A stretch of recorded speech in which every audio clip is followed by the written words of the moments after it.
Assalamualaikum warahmatullahi wabarakatuh.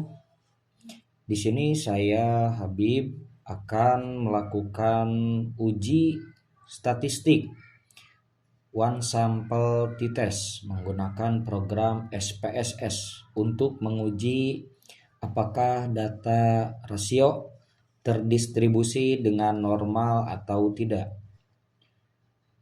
Pertama-tama, konsep dasar uji one sample t-test disebut juga dengan uji T1 sampel. Itu nama lain dari uji ini. Yang kedua, tujuan uji one sample t-test adalah untuk membandingkan rata-rata sampel yang diteliti dengan rata-rata populasi yang sudah ada. Yang ketiga, uji one sample t-test dapat juga dipakai untuk menguji hipotesis dalam statistik deskripsif. Dan yang keempat, uji one sample t-test merupakan bagian dari statistik parametrik. Oleh karena itu, asumsi dasar yang harus terpenuhi adalah data penelitian berdistribusi normal. Sebelum kita melaksanakan uji one sample t-test, alangkah baiknya kita harus memenuhi syarat yang harus dipenuhi dalam penelitian one sample t-test ini, yaitu dengan menguji apakah data berdistribusi secara normal atau tidak. Di sini saya sudah mempunyai data dari nilai rata-rata raport siswa pada ujian tengah semester. Nah, di sini saya sudah memiliki datanya, yaitu seorang peneliti membuat dugaan yang menyatakan bahwa nilai rata-rata hasil belajar siswa yang aktif di OSIS adalah sama dengan 75. Jadi, dalam 12 orang ini, seorang peneliti menyimpulkan bahwa nilai rata-rata yang diperoleh dari siswa yang aktif di OSIS adalah sama dengan nilai 75. Nah, untuk membuktikan hal tersebut, peneliti memilih secara random atau acak 12 orang yang aktif di OSIS ini. Nah, saya ini sudah mengambil ya. Selanjutnya ini sudah ada datanya. Nah, langsung saja kita melakukan uji normalitas untuk mengetahui apakah nilai rata-rata hasil belajar siswa yang aktif di OSIS berdistribusi dengan normal atau tidak. Sebagai syarat one sample t-test. Di sini saya akan membuka program SPSS. Di sini saya sudah men-setting ya. Sudah men-setting di sini dalam variabel view dengan hasil desimalnya 1 dan mengisi label dengan hasil belajar. Lalu kita kembali ke data view untuk menguji apakah data berdistribusi secara normal atau tidak. Kita klik menu analyze, kita klik menu deskripsi statistik, lalu explore. Di sini saya sudah memasukkan hasil belajar ke dalam list dependent list. Kemudian klik plots. Lalu dalam normality ini kolomnya dicentang saja. Kemudian continue, lalu oke. Kita tunggu sebentar. Nah, di sini sudah muncul hasil dari tes normality, apakah data berdistribusi secara normal atau tidak.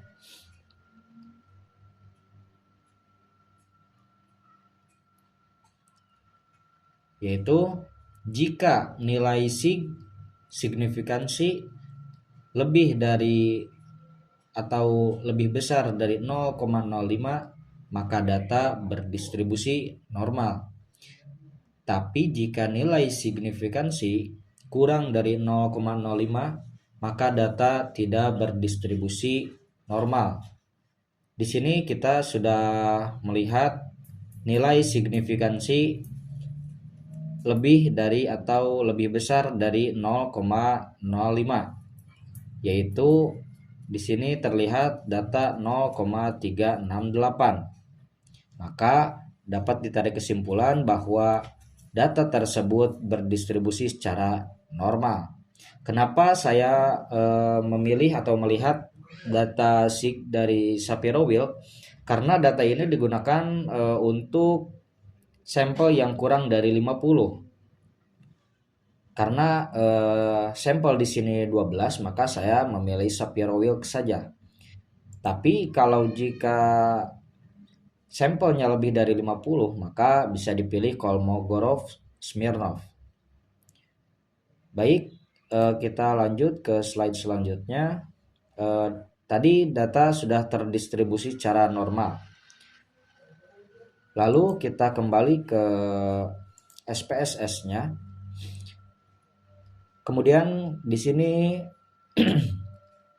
ada hipotesis penelitian, yaitu H0 sama dengan nilai rata-rata hasil belajar siswa yang aktif di OSIS sama dengan nilai 75.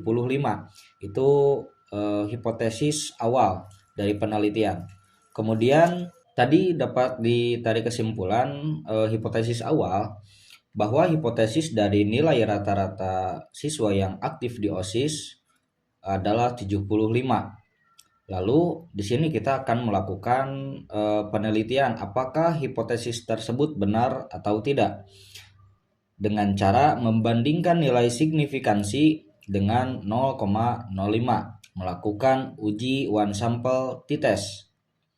Di sini saya menuliskan 3 cara, tetapi saya hanya melakukan satu cara saja, yaitu kita klik menu Analyze, lalu pilih tabel Compare Mean, lalu One Sample t-test. Di sini kita masukkan hasil belajar ke dalam tes variabel, lalu tulis dalam tabel test value dengan angka 75 karena tadi hipotesis yang kita ajukan adalah 75. Lalu pilih menu option. Di sini kemungkinan persennya adalah 95, jangan diganti, lalu continue, lalu OK. Kita scroll ke bawah. Nah, di sini kita bisa melihat bahwa uji one sample t-test ini membandingkan nilai signifikansi dengan 0,05. Nah, di sini nilai signifikansinya adalah 0,011. Maka ini kurang dari 0,05. Maka dapat ditarik kesimpulan bahwa hipotesis tadi nilai 75 dari hasil rata-rata siswa yang aktif di OSIS adalah salah. Berarti bukan 75. Baik, dapat ditarik kesimpulan bahwa t-test dari sampel yang saya ajukan ini adalah data berdistribusi secara normal. Tetapi penelitian awal yang mengajukan hipotesis 75 adalah tidak benar karena tadi di dalam t-test ini data menunjukkan kurang dari 0,05, maka hipotesis 75 adalah tidak benar. Tetapi saya sudah melaksanakan uji t-test dari one sample yang datanya berdistribusi secara normal. Baik, dicukupkan sekian video tutorial dalam uji statistik one sample t-test ini. Semoga bermanfaat. Wassalamualaikum warahmatullahi wabarakatuh.